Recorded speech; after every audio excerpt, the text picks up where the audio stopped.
Halo Bapak Ibu, saudara-saudari sekalian, lovers dan haters. Salam cerdas Indonesiaku.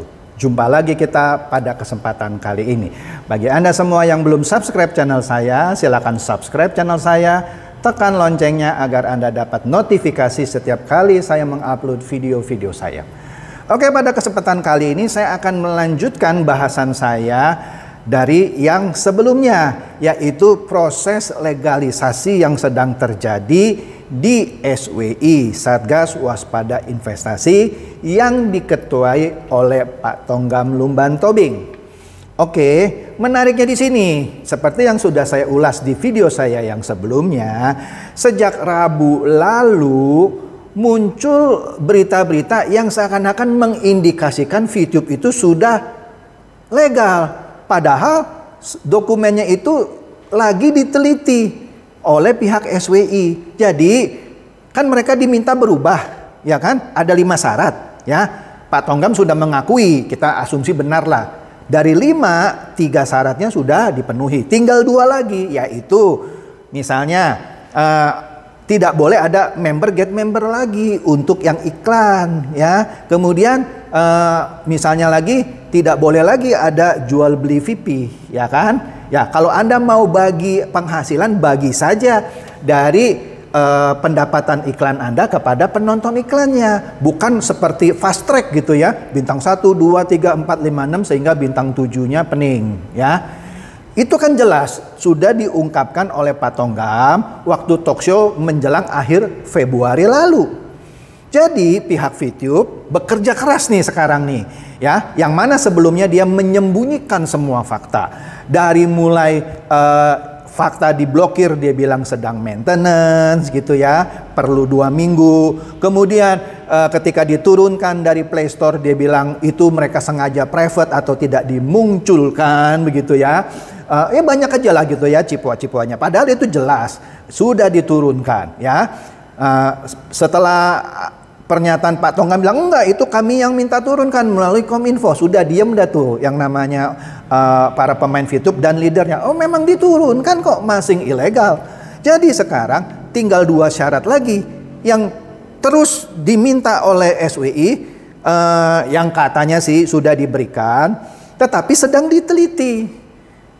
Kalau menurut saya harusnya positive thinking, ya kan? SWI itu kurang sabar apa? VTube itu sejak awal Juli 2020 sudah dinyatakan ilegal. Meskipun leader-leadernya seperti Pak Luis itu bilang, itu di bulan Oktober tuh sudah tidak ada di daftarnya, artinya VTube sudah legal. Itu kan pembodohan publik, ya. Hati-hati, itu dicatat itu. Kemudian si Adek Manja bilang, nih di awal Maret daftarnya sudah tidak ada, artinya VTube sudah legal. Ngikut dia si Ade Manja sama leadernya lagi itu Pak Luis gitu ya, membohongi terus gitu, sehingga itu seakan-akan terus membodohi bebek dungu, sehingga kalau faktanya sekarang belum legal, mereka menganggap SWI itu mempersulit. Iya dong, karena leader-leadernya dari Oktober bilang ini sudah legal, si Adek Manja bilang ini di bulan Maret sudah tidak ada di daftar SWI, artinya sudah legal. Ternyata masih belum legal. Ini kan bisa memicu para member yang sering saya katakan bebek dungu gitu ya, seakan-akan percaya sama leadernya dan menganggap kok belum legal-legal ini. Sekarang video ini saya buat di tanggal berapa ini ya? Sudah tanggal 12 lebih nih. Nah, di sini tanggal 12 saya buat. Nah, di sini sampai sekarang pun belum legal. Belum legal. Jadi kalau si Ade Manja bilang tidak ada di daftar Maret dan dinyatakan VTube sudah keluar dari daftar ilegal dan sudah legal, dan ternyata masih belum legal dan belum beroperasi, ini menyulut pemain-pemain VTube yang dibodohi sama si Ade Manja. Lah bukannya sudah dikeluarkan dari list itu, kenapa masih belum bisa main? Kan kira-kira begitu. Nah, menarik di sini. Kita lihat di sini ya, pendapat seorang pemain VTube yang memakai nama Mas Ferry VTuber. Oke. Nah, di sini dia berdiskusi lah sama namanya Abu Rayhan Iwan Darmawan. Anda lihat saja di sini. Dia bilang, Pak Tonggam selaku ketua SWI memang mempersulit proses izinnya VTube katanya. Yang jelas Pak Tonggam disogok oleh pihak media lain buat mempersulit izin-izinnya VTube. Astaga, apa kepentingan media menyogok SWI supaya mempersulit izinnya VTube? Logikanya di mana, coy? Masa media menyogok Pak Tonggam? Ini keterlaluan banget gitu ya. Apa keuntungan media menyogok Pak Tonggam supaya mempersulit izinnya VTube? Logika di mana? Mohon maaf ya, media tuh enggak pernah nyogok. Dia nyogok pihak luar. Itu sama sekali sesuatu yang mustahil. Ini kok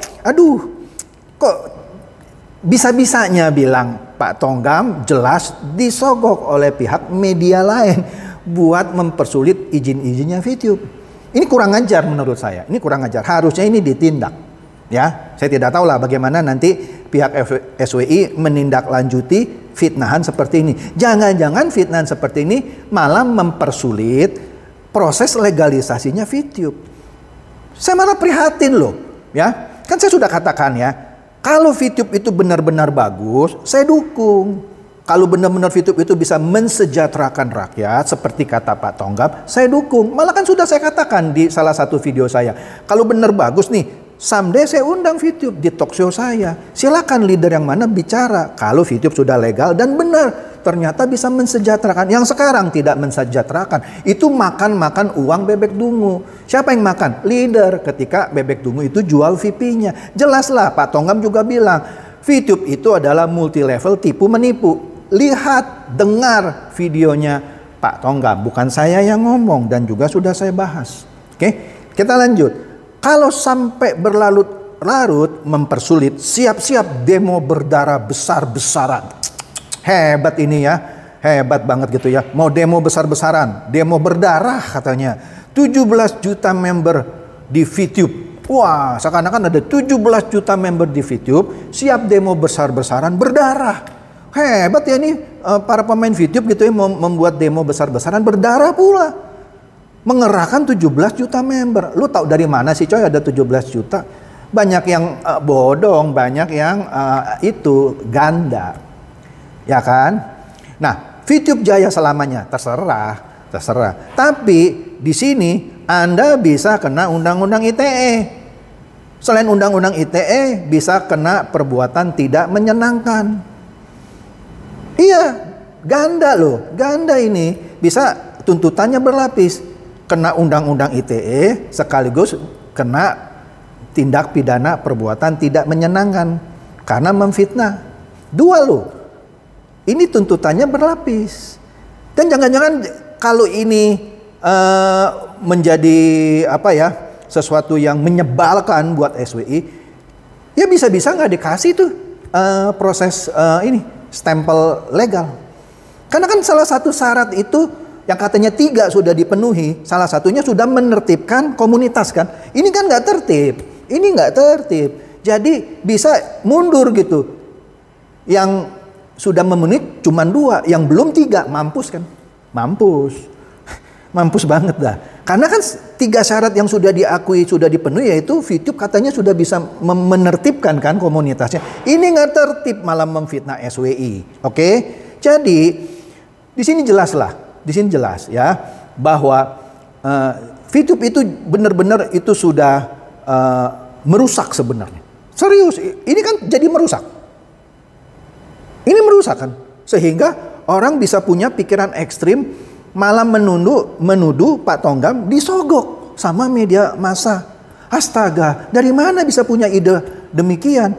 Terus mau ngajak demo besar-besaran berdarah. Ini kurang ajar banget gitu. Saya sebel loh ngelihat begini gitu ya. Lah, Anda kan sudah dikasih tahu ini minggu tenang kan, di kalangan pemain VTube bilang ini minggu tenang, ya terserah lah ya. Masa penantian gitu disebut minggu tenang gitu ya. Ya, kalau Anda benar ini minggu tenang, ya tenanglah, ya.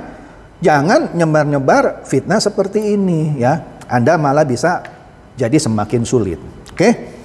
Jadi demikian saja bedahan saya mengenai isu yang juga sempat viral, yaitu fitnahan kepada Pak Tonggam, ya.